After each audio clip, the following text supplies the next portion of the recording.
नमस्कार, मैं हूं शम्स ताहिर खान और आप देख रहे हैं वारदात।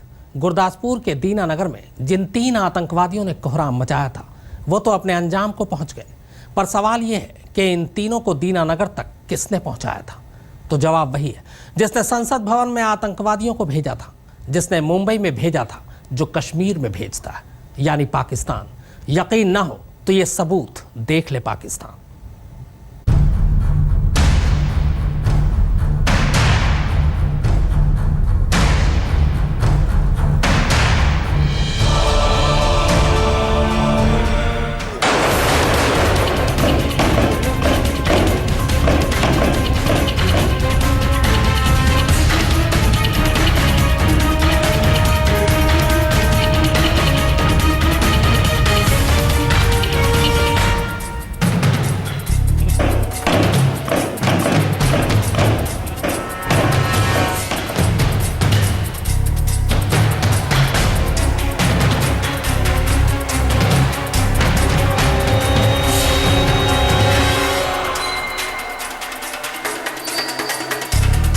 ये देखिए, तारीख है 27 जुलाई और वक्त दिखा रहा है सुबह के 4:55 का। सीसीटीवी की तस्वीरें थोड़ी धुंधली हैं, पर इतनी भी नहीं कि कुछ दिखाई ना दे। फौजी वर्दी में ये वही 3 आतंकवादी हैं जिन्होंने सोमवार को दीनानगर में कोहराम मचाया था। तीनों बेखौफ हैं। तीनों के हाथों में AK-47 राइफल, कंधे पर बैग है, बैग के अंदर हैंड ग्रेनेड और ड्राई फ्रूट्स।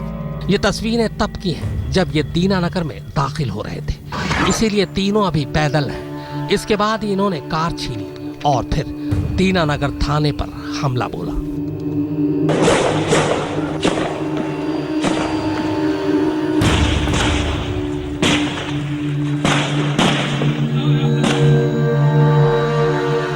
हिंदुस्तान के लिए ना तो पाकिस्तान से चलाया जाने वाला दहशतगर्दी का खेल नया है और न ही ये सबूत नए हैं।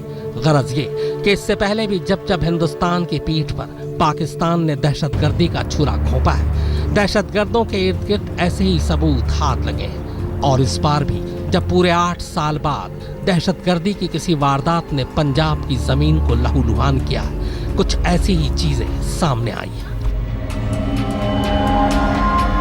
कहने का मतलब ये कि सोमवार को गुरदासपुर में हुए जिस आतंकवादी हमले ने 7 बेगुनाहों की जान ले ली और जिस हमले ने पूरे दिन तमाम मुल्क की सांसें रोक रखी, उस हमले की साजिश भी सीमा पार यानी पाकिस्तान में ही रची गई। ऑपरेशन के पूरा होते होते सूबे के DGP से लेकर देश के गृह मंत्री तक सभी ने यह साफ कर दिया कि यह पाकिस्तान ही है जिसने इस बार में हिंदुस्तान की पीठ पर खंजर घोंपा है।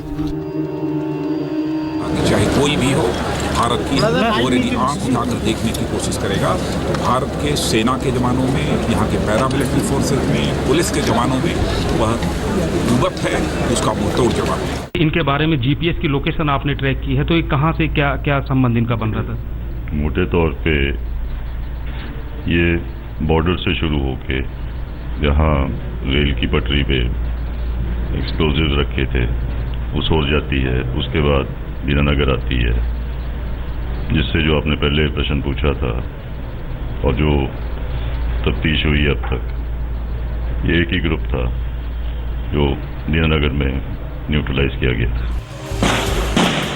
एक एक कर तीनों आतंकवादियों को ढेर करने के बाद पुलिस और स्वायत्त के जवानों ने दोबारा गुरदासपुर के दीनानगर थाने पर कब्जा किया तो लाशों के आसपास बिखरे सबूत पाकिस्तान की करतूत की चुगली खा रहे थे।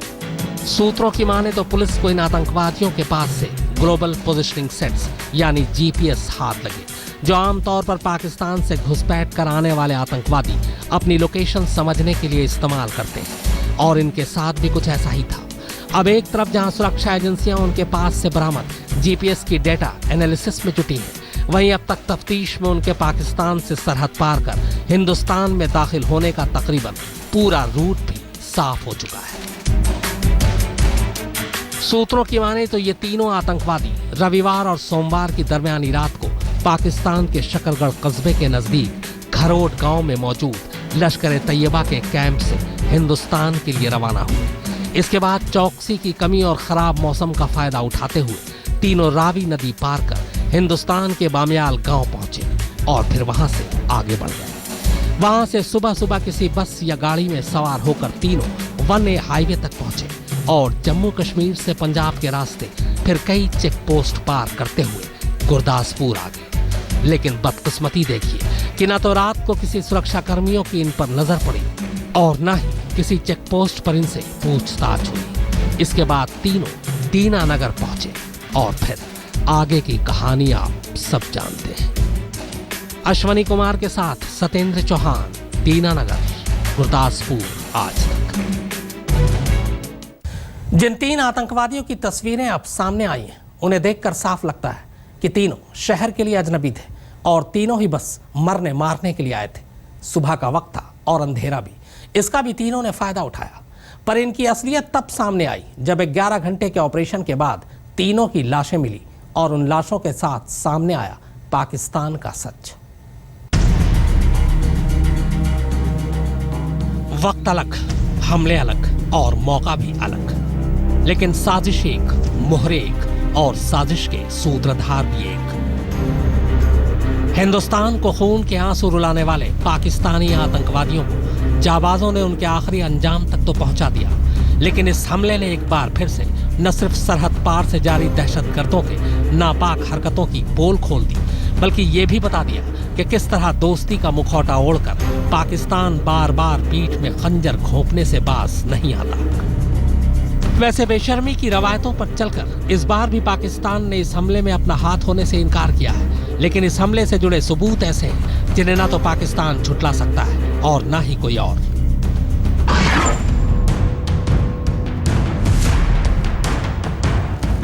इन आतंकवादियों ने जिस तरह फौजी लिबास में मुंह अंधेरे गुरदासपुर पर हमला किया, वैसा हमला इससे पहले भी लश्कर-ए-तैयबा और जैश-ए-मोहम्मद के आतंकवादी करते रहे। सुरक्षा एजेंसियों के मुताबिक ये तरीका पाक अधिकृत कश्मीर में बैठे आतंकी आकाओं का ही है।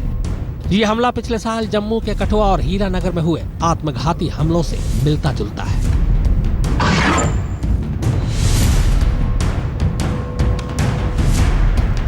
फिर वो चाहे 26/11 का हमला हो या पिछले साल जम्मू के कठुआ और हीरानगर में हुआ हमला, तारीख गवाह है कि पाकिस्तान से आए आतंकवादी अब किसी एक ठिकाने को टारगेट नहीं करते, बल्कि दहशत ज्यादा से ज्यादा फैलाने के लिए वो एक साथ कई जगहों को टारगेट करते हैं।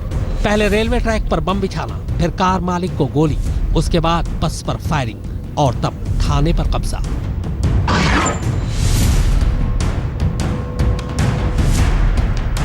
आतंकियों के पास से बरामद 2 GPS set, AK-47 rifle, 18 magazine और चीन में बने हथगोले अपने आप में गहरी साजिश का सबूत है।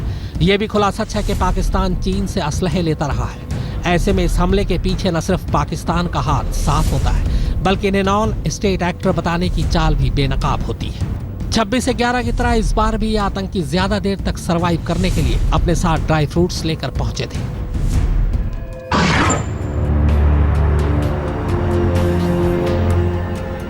बेशक गुरदासपुर का हमला रोका नहीं जा सका, लेकिन खुफिया एजेंसियों के इंटरसेप्ट बताती हैं कि इस हमले की भनक उन्हें पहले ही मिल चुकी थी।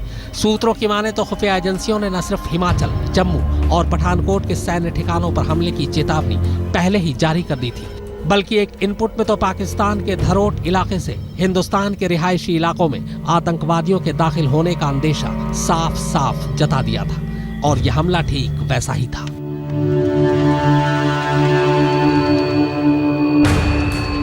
और अब जब आतंकवादियों के पास से मिले GPS सेट्स भी सुरक्षा एजेंसियों के हाथ लग चुके हैं, आतंकवादियों के घुसपैठ का पूरा रूट भी तकरीबन साफ हो चुका है, लेकिन जो पाकिस्तान जिंदा कसाब के कबूलनामे को भी खारिज करता रहा है, वो इन सबूतों को कितनी संजीदगी से लेगा, ये समझना ज्यादा मुश्किल नहीं है।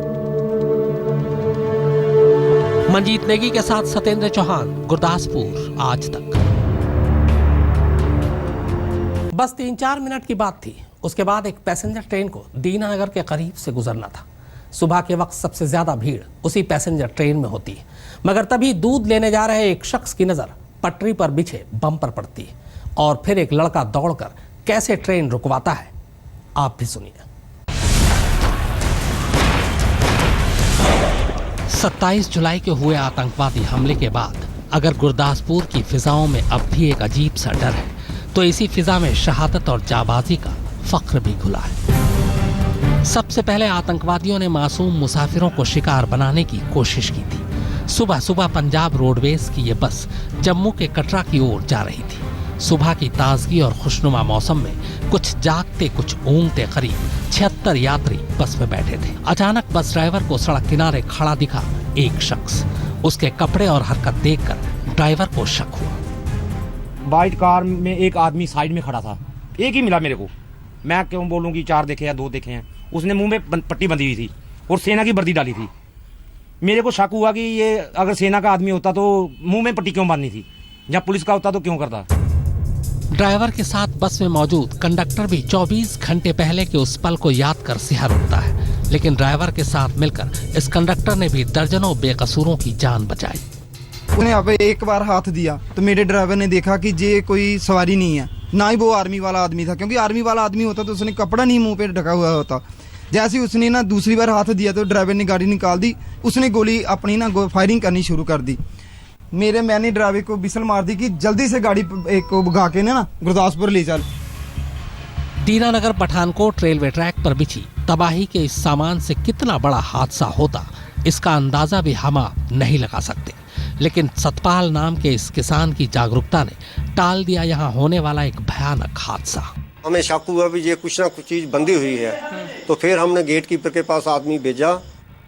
सतपाल ने बम की जानकारी करीब ही मौजूद रेलवे के गेटमैन दर्शन कुमार को दी। दर्शन कुमार ने फौरन पीछे से आने वाली गाड़ी को यहाँ पहुँचने से पहले ही रोक दिया।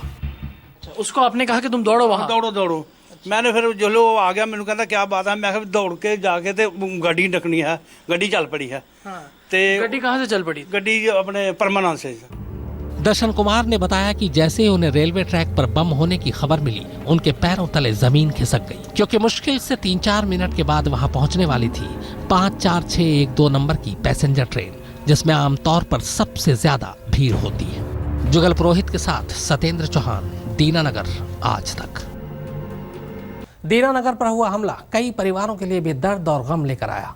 आतंकवादी हमले में शहीद एसपी बलजीत सिंह का परिवार भी उनमें से एक है।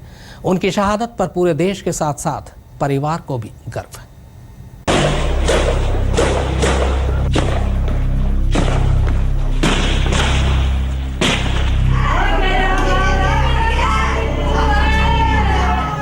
शहीद एसपी बलजीत सिंह के घरवालों का सब्र टूट गया और आंसू छलक पड़े।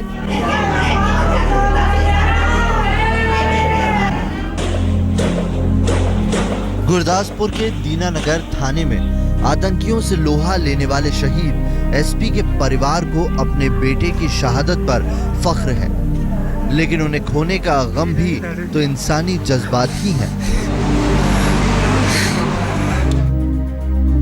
दीनानगर थाने में आतंकियों से मोर्चा लेने वालों में शामिल थे एसपी बलजीत सिंह। आतंकी थाने में दीवार की ओट से बरसा रहे थे गोलियां और जवानों के साथ मोर्चे पर तैनात थे एसपी बलजीत सिंह।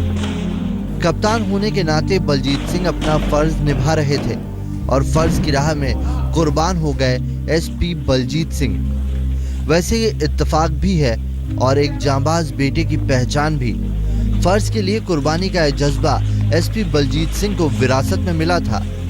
उनके पिता भी आतंकियों से मुठभेड़ में शहीद हुए थे। परिवार ही गया, परिवार ही सारे चला गया, पल्ले कुछ नहीं रह गया। कपूरथला में रहने वाले बलजीत सिंह की शहादत को नमन करने पूरा शहर उमड़ पड़ा।